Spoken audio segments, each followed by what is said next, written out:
بسم اللہ الرحمن الرحیم. پرچار پروگرام کے ساتھ میں ہوں آپ کا میزبان احمد نواز خان.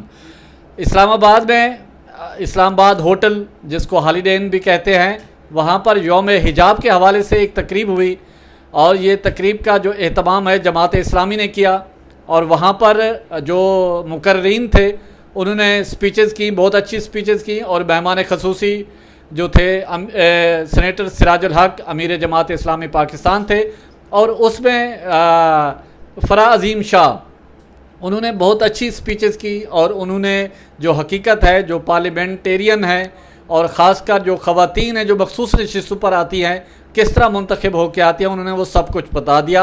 ہم آپ کو ان کی زبانی سنانا چاہتے ہیں کہ کیا کیا کرنا چاہیے، کیا اس میں مزید بہتری کی جا سکتی ہے، اور سیاسی جماعتیں خاص کر جو ٹکٹ تقسیم کرتے ہیں تو کن چیزوں کا خیال رکھنا چاہیے. جی بسم اللہ الرحمن الرحیم.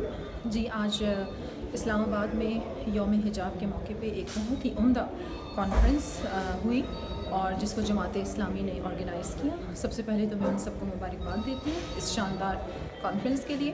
اور دیکھیں، جیسا کہ آپ نے اس کانفرنس میں تمام مقررین سے یہ سنا کہ حیا سب سے زیادہ ضروری ہے، چاہے وہ پھر آنکھ کی ہو، دل کی ہو، اور آف کورس آپ کی باڈی لینگویج اور آپ نے جو لباس پہنا ہے اس سے بھی آپ کی حیا چھلکنی چاہیے. اور اسلام جو ہے وہ ایک لبرل دین ہے، اور یہاں میں ایک بات یہ کہتی چلوں کہ ماڈرن اور ولگر ہونے میں زمین آسمان کا فرق ہے. اور جو ہمارا ریلیجن ہے، ہمارا دین ہے، وہ ماڈرن ہے. ہم جس طرح آپ نے میری اسپیچ بھی سنی کہ میں نے یہ کہا کہ ماڈرن ہونے کا مطلب یہ ہے کہ آپ کسی کی غیبت نہ کریں، آپ پیٹھ پیچھے کسی کی بات نہ کریں، جھوٹ نہ بولیں، کسی کو کوئی برائی کرتے ہوئے دیکھیں تو اس کا پردہ رکھیں. یہ ہے ماڈرن. کم لباس پہنا، ننگا پن دکھانا، یہ ماڈرنٹی نہیں ہے، وہ ولگیرٹی ہے. تو آج کی کانفرنس میں بہت اچھے سجیشنز دی گئی، اور میری امید ہے کہ ان سجیشنز کو حکومت وقت جو ہے وہ ضرور غور سے سنے گی اور اس پہ عمل بھی کرے گی. اچھا میڈم، سیاسی جماعتوں میں جو کرائٹیریا ہے خواتین کو ٹکٹ دینے کے حوالے سے، تو اس پہ تھوڑا سا ذرا روشنی. جی بالکل، میں نے جیسے آپ نے سنا کہ میں نے سراج الحق صاحب سے بھی اس کویسچن کو ریز کیا ہے، اور میں خود بھی ایک سیاستدان ہوں، اور میں آپ کو یہ بتاتی چلوں کہ جب مجھے منتخب کیا گیا تھا ریزرو سیٹ پر، تو وہ اس لیے منتخب نہیں کیا تھا کہ میں بلوچستان سے ایک بہت پڑھی لکھی خاتون ہوں اور مجھے میرٹ پہ منتخب کیا گیا تھا. نہیں، مجھے بھی ایک بلوچ سردار جس کے ساتھ میں رشتے میں منسلک تھی، تو مجھے اس نے چوز کروایا تھا، اور مطلب میری شادی ہوئی بھی تھی تو اس نے مجھے چوز کروایا تھا. اور اس کے بعد جب میں نے یہ کوشش کی کہ میں دوبارہ کسی پارٹی سے آؤں، اور میرے سامنے بہت سی ایسی آزمائشیں رکھی گئیں جس پہ میں پورا نہیں اتر سکتی تھی، اور اپنی ڈگنیٹی پہ کمپرومائز کر کے میں اس طریقے سے اسمبلی میں نہیں آنا چاہتی تھی. تو بہت ساری ایسی خواتین ہیں جو اپنی ڈگنیٹی پہ کمپرومائز نہیں کرتی، اور ایسی خواتین جو میں کہتی ہوں کہ پاکستان کے لیے بہت کچھ کر سکتی ہیں اور پاکستان کی ڈیولپمنٹ میں بہت زیادہ حصہ ڈال سکتی ہیں. آپ دیکھیں، آپ نے بھی یہ دیکھا ہوگا کہ ریزرو سیٹ پہ جو خواتین ہیں وہ جسٹ لائک ڈمیز ہیں. بہت سی ایسی خواتین ہیں جن کو یہ لا کے کھڑا کر دیا جاتا ہے کہ کون سا ووٹ دینا ہے اور کون سا نہیں دینا، کون سا بل پاس کروانا اور کون سا نہیں کروانا. تو ویژنری خواتین بہت زیادہ ہیں، لیکن ان کے آڑے یہ چیز آ جاتی ہے کہ جب ان کے سامنے بہت سی ایسی آزمائشیں رکھی جاتی ہیں جس پہ وہ پورا نہیں اتر سکتی، تو اس طرف بھی حکومت کو توجہ دینے کی بے حد ضرورت ہے. اچھا میم، آپ گلوبل پیس کی چیئرپرسن ہیں، تو اس حوالے سے تھوڑا سا بتائیے. جی، گلوبل پیس ایک تھنک ٹینک ہے جس کا ایک میگزین بھی ہے، اور ہم نے اب اس کا ایک ٹاک شو جو ہے وہ بھی شروع کیا ہے. اور گلوبل پیس ایک ایسا ادارہ ہے جس پہ ہم نے دنیا بھر سے پازیٹیو مائنڈ اور لائک مائنڈڈ لوگوں کو اکٹھا کیا ہے. اور ہم نے ایک دیکھیں، پاکستان کی لابنگ جو ہے وہ پوری دنیا میں بہت کمزور ہے، اور جن چیزوں کو ہمیں پرائیورٹی دینی چاہیے حکومت ان چیزوں کو پرائیورٹی نہیں دیتی. آپس کی جنگیں، آپس کے جو ان کے تفرقے ہیں اس سے ہی نہیں نکلتے، تو ملک اور قوم کی خدمت کیسے کریں گے.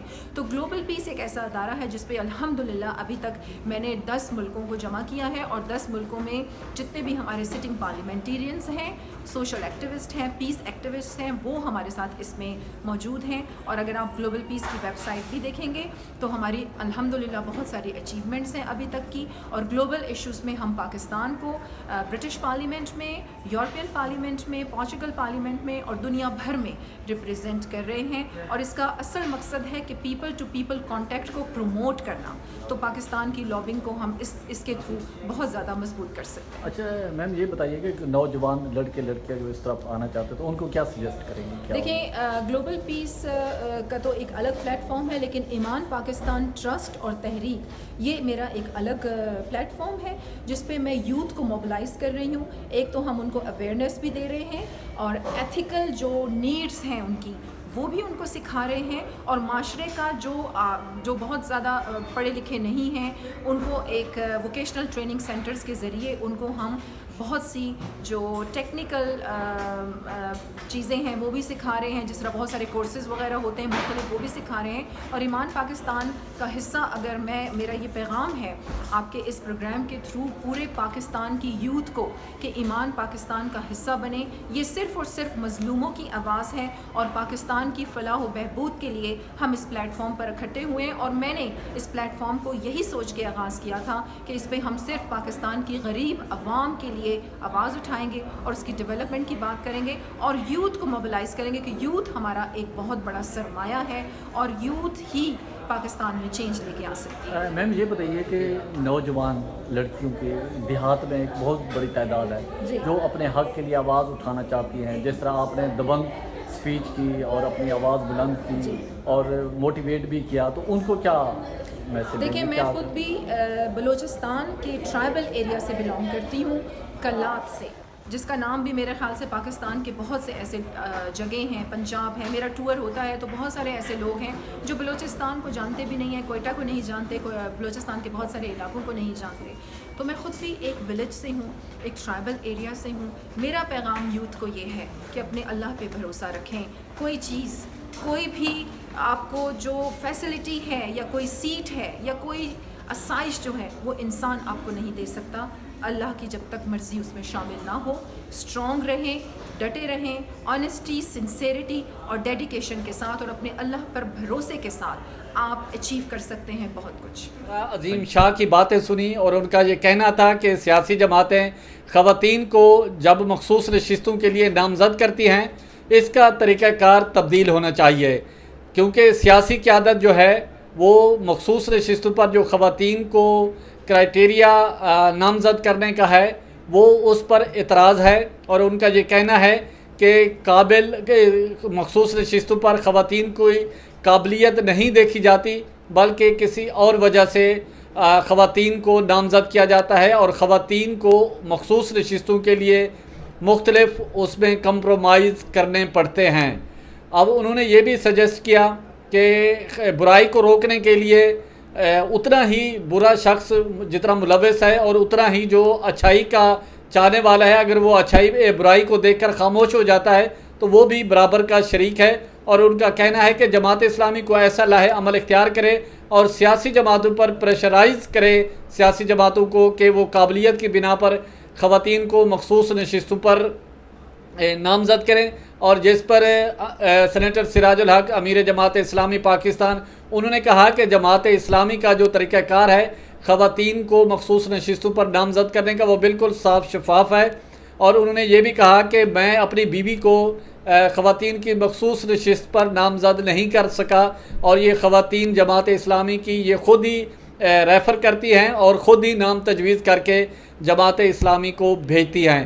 بہرحال فرا عظیم شاہ نے اس چیز کا برملا اظہار کیا کہ جو سیاسی جماعتیں ہیں وہ خواتین کو مخصوص نشستوں کے لیے نامزد کرتے ہوئے وہ قابلیت کو دیکھا کریں، نہ کہ خواتین کو مجبوراً اس میں وہ کریں اور خواتین کمپرومائز کر کے اس اسٹیج تک پہنچے. اور جس طرح آپ نے ان کی گفتگو سنی انہوں نے کہا کہ جو میڈیا ہے وہ بھی خواتین کو وہ ولگر سے ہٹ کے خواتین کا جو ہے اس کو ریٹنگ کے چکر میں اس کو اوریانی کو نہ پھیلائے بلکہ اس کو جو ایک اچھا ماحول ہے اور اچھے طریقے سے اس کو پورٹرے کیا جائے. اور مین جو بات انہوں نے کی کہ یہی کہا کہ سیاسی جماعتیں ہیں وہ خواتین کے حوالے سے سپیس پیدا کریں اور خواتین کو قابلیت کی بنیاد پر جو ہے مخصوص نشستوں کے لیے نامزد کیا جائے۔ اسی کے ساتھ پرچار کی ٹیم کو اجازت دیں، اپنے گرد و نواح کا خاص خیال رکھیں، لوگوں کے لیے آسانیاں پیدا کریں۔